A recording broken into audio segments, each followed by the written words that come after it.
કનુભાઈ દેસાઈ દ્વારા કોળી સમાજ વિશે કરેલ ટિપ્પણીને મામલે તળાજા પોલીસ મથકમાં લેખિત રજૂઆત કરવામાં આવી. ભાજપના ઉમેદવાર દ્વારા ક્ષત્રિય સમાજ પર કરાયેલી ટિપ્પણીનો વિવાદ મતદાનના દિવસો પૂર્વે પણ શાંત ન થયો ત્યારે નાણામંત્રી કનુભાઈ દેસાઈએ નવસારીમાં કોળી સમાજ પર ટિપ્પણી કરતા કોળી સમાજમાં રોષ ભડક્યો છે. વિવિધ શહેરોમાં વિરોધ ઉઠ્યો છે. નાણામંત્રી કનુભાઈ દેસાઈએ જ્ઞાતિ પર કરેલી ટિપ્પણીથી સમાજની લાગણી દુભાઈનું અગ્રણીઓએ જણાવેલ.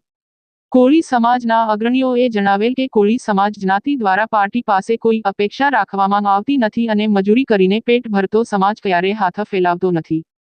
આજે તળાજા ખાતે થયેલ રજૂઆતમાં જણાવ્યું હતું કે જાહેરમાં પોતાના પદ અને પ્રતિષ્ઠાને લજવે એ મુજબ જાહેર મંચ પરથી કોળી સમાજ માટે આવા હલકી કક્ષાના શબ્દો બોલી અને કોળી સમાજનું અપમાન કરેલ છે.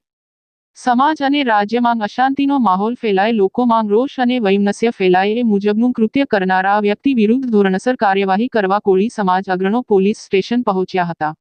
જેમાં અગ્રણીઓએ પોતાના સમર્થકોને સાથે રાખીને તળાજા પોલીસ મથક ખાતે લેખિત રજૂઆત કરી હતી. ધરમસિંહ મકવાણા સાથે કમલેશ ઢાપા, તળાજા, ભાવનગર.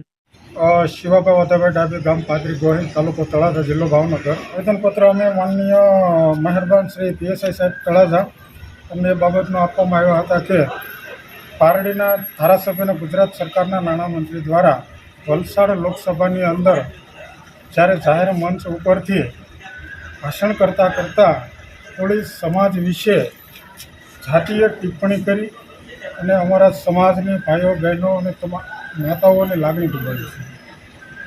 આ ચૂંટણીઓની અંદર હર હંમેશા ક્યાંક ને ક્યાંક જાતિઓનો ઉલ્લેખ કરીને આવા જે નેતાઓ બેફામ વાણી વર્તન કરે છે અને કોઈ પણ સમાજને એવી રીતે અપમાન કરે જે લાગણી દુભાવી શકે એ ચલાવી શકાય નહીં.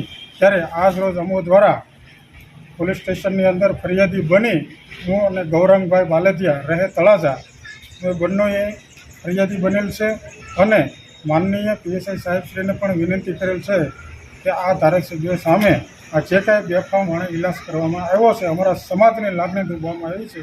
એક કોળી સમાજના યુવાન તરીકે અમે અહીંયા આવેદનપત્ર આપેલું છે અને ફરિયાદ કરવા માટે સાહેબની અરજી પણ આપેલી છે.